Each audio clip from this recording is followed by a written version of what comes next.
Soomaaliya ha noolaato viva lava ha biqlayso shalayto intii niogeyd waanigii hadlay waaniga idin sheegay in nimanka jeegaanta ah ee Muuse Biixi iyo kooxaha cusuriyiinta ee la shaqeeyay argixisada inaysan dan ka lahayn dadka u dhashay beesha reesha waaniga idin sheegay dad dulman inay yihiin waaniga idin sheegay dad in loo gurmado u baahan inay yihiin waaniga idin sheegay dhibka heystay iyo tacadiga waaniga idin ku iri waxay ku jiraan dadkaasi xabsi container korka laga duleeliyay ay ku xireen waaniga idin iri wallahi billahi waa tabti waxa dhacda idin sheegay waa yaabaysi maanta waa maalinta ku dhilay farmaajo laakiin waa u soo laabanaya waxa dhacay caruurtii wiilashii isaaq ee soo tahriibay ee Liibiya ku xiraa waatan ay qoloyinka leedo IOM-ka ay qaadeen oo hadda IOM-tu waxay ku leeyihiin ayagu sharci caalami marayaan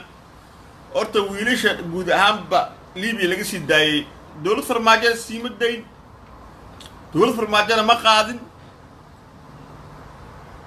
qola kalena uma imaan oo sharciyan IOM-tu ku leeyahay ragaas soo furdaamiyay iyo hay'adda leeyahay UNHCR-ta ayaa soo furdaamiyay waatay diyaarad IOM-tu ku qaaday waatay xamar ka dajiyeen markay xamar ka dajiyeen diyaarad ayaa loo kireeyay oo IOM-tu u kireysay waxay tiri wixii ka yimid Soomaaliland hala geeyo wixii Puntland hala geeyo wixii killinka shanaad hala geeyo meesha loo bixiyo Soomaali galbeed oo qaana anigu wixii ka yimid dhulkaasi Kenya hala geeyo waatii saa loo qaybiyay wixii gobolada dhexe loo qaado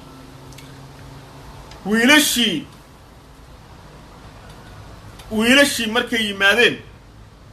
oo diyaarad lagu qaaday Muuse Biixi soo hadlay wuxuu ku yiri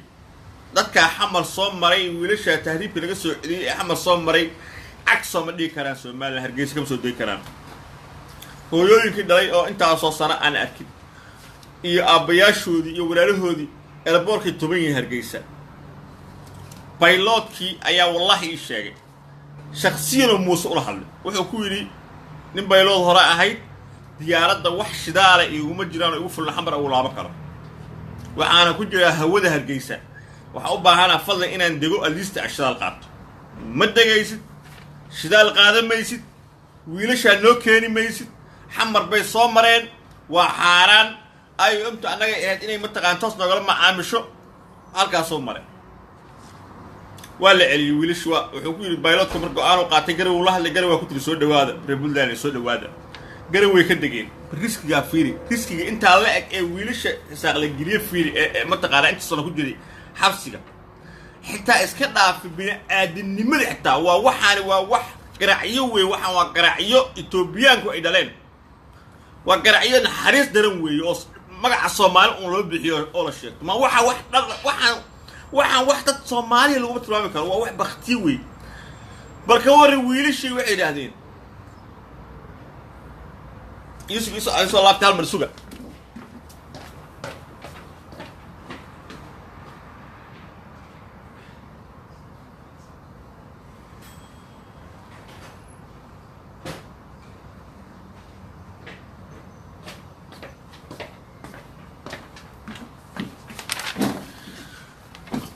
wiilashii waxay dhaheen halaga dajiyo garow bal ilaahay ku dhaariyo waxa ka warrama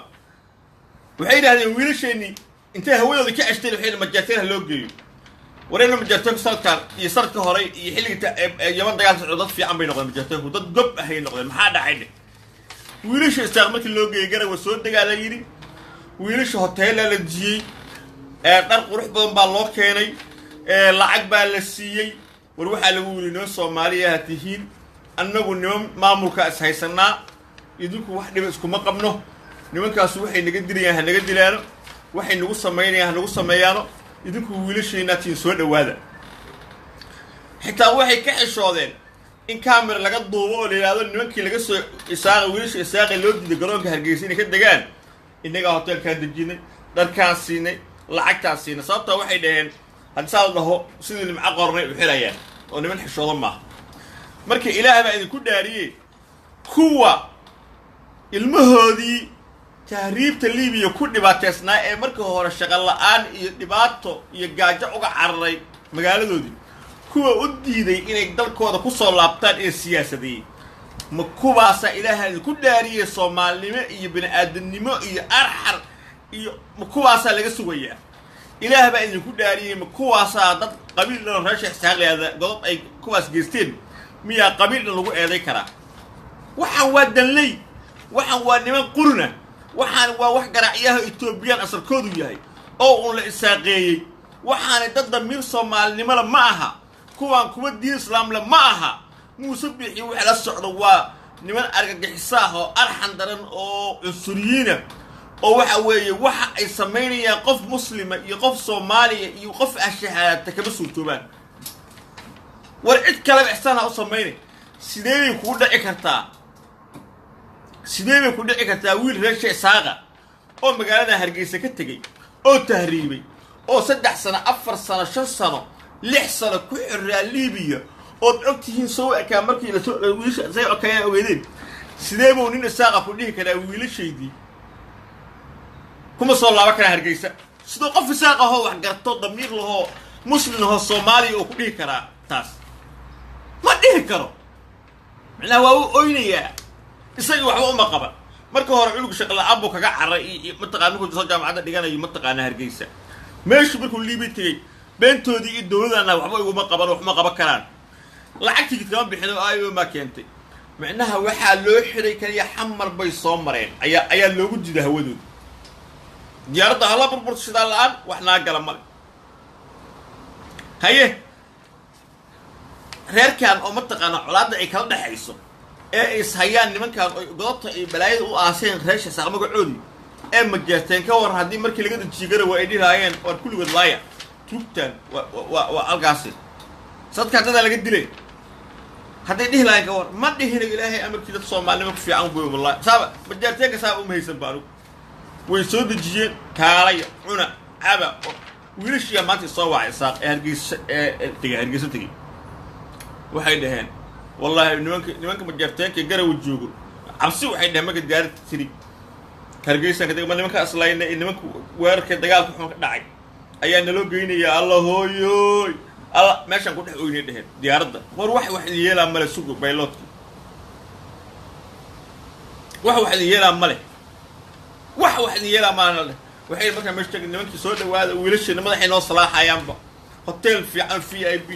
cuntada siiya hal waxay dharka siiya lacagta siiya waxay dhaheen wiish waa oohin maxal la oohin leen doobi maayo sawirada ka qaadi maayo sidii gunta la dhaqmi maayo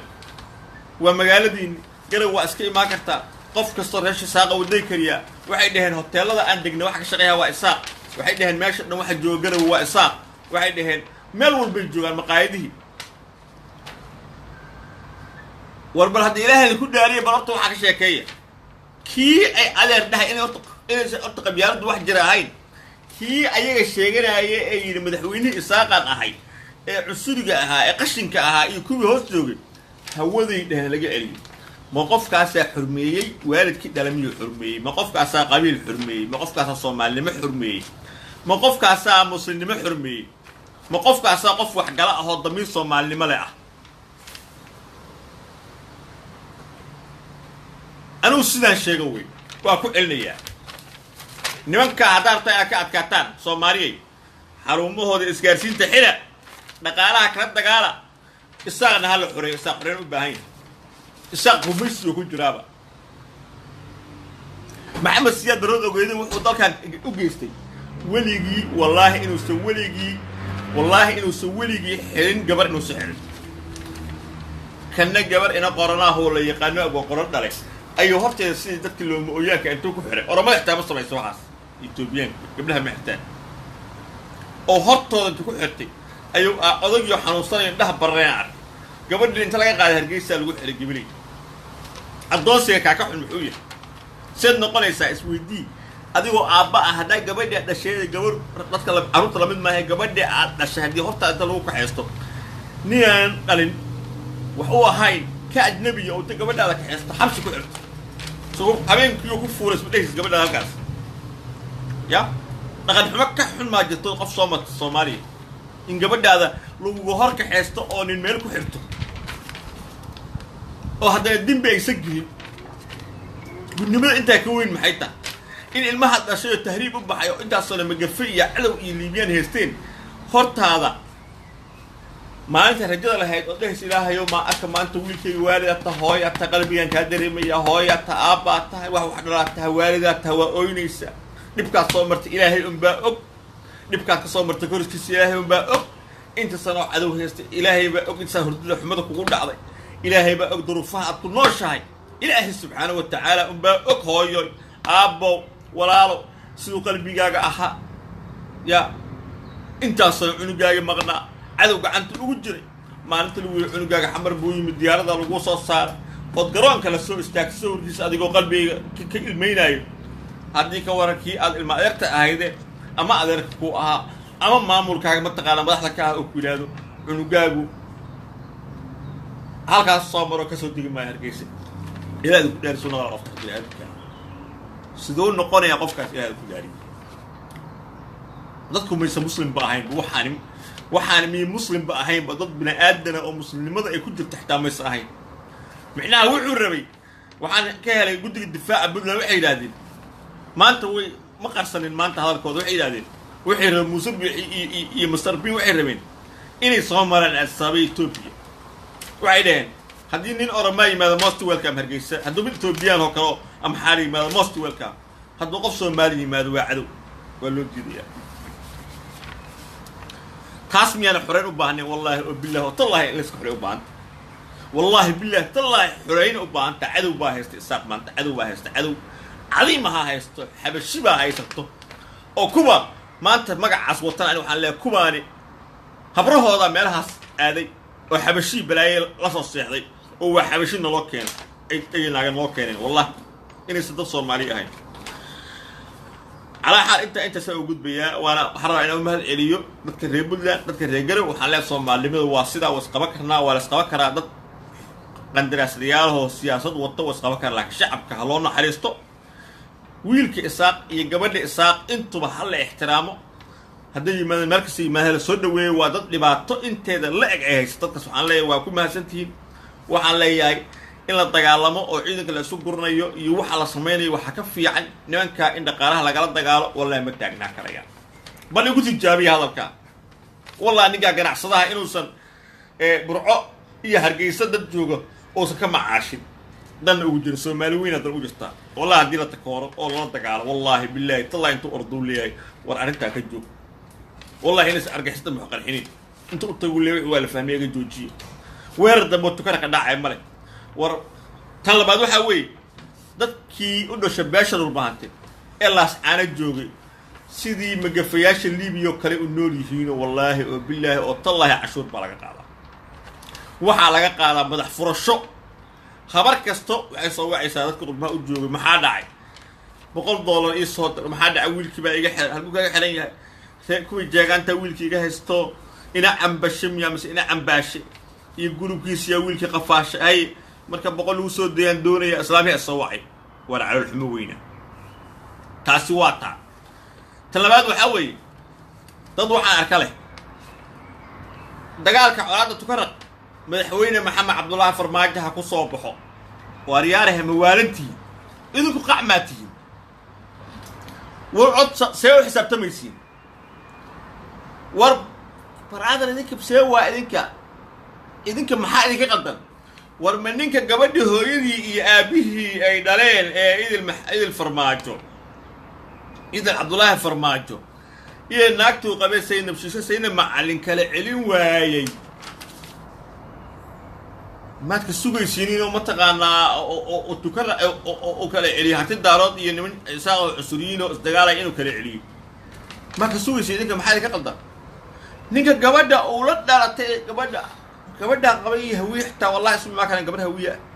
ما كان لحق لا إن مالها كان يتم كده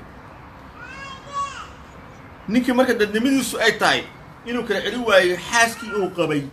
يولا شيس وكان لحق له واي مية أساس يا أبيو كتصع أساس ياها أساس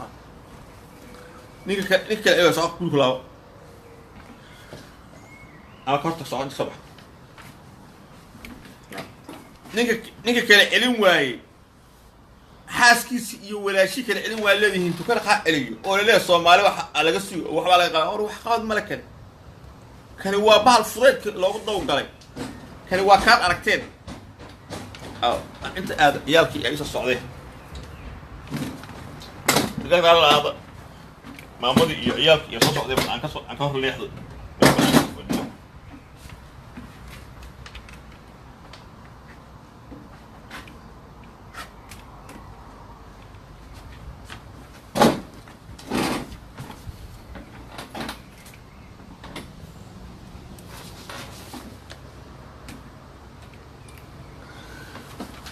marka waxa weey qiyaal la marrabo farmaajo wax ma qaba karo farmaajo fudeed ma hor markan ceebto ugu dhiga si niman Kenyaanka ugu qosleen markan president not there waa orda asaga Kenya breaker time maxaagii Kenya breaker day maxaagii balaay ha u dukato balaay ha u duceysi maxaagii معناها هو بين إنه حاجة فضيت يوالي باقيس فضيت يوالي أنا فضيت يوالي يبين وحنكون نعرف الماجو وحوي فريق سوق ضم بيسار ما أنا سوق بيما ممكن ضم قبطة مثل واكل بويا فريق سوق ضم بيسار ما أنا سوق بيما مهم ومهم أنا المهم هو يوم كم جوني أكيد يقتلوا بالصغرى وكل على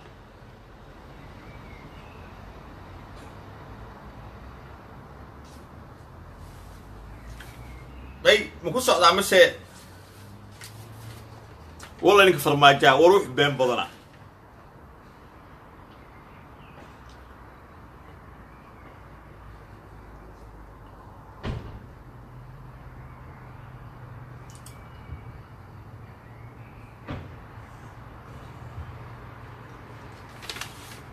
ومركا أنجوني كده يا كان مهم هو كان مهم هو مركا أنجوني كده يقول صلى الله عليه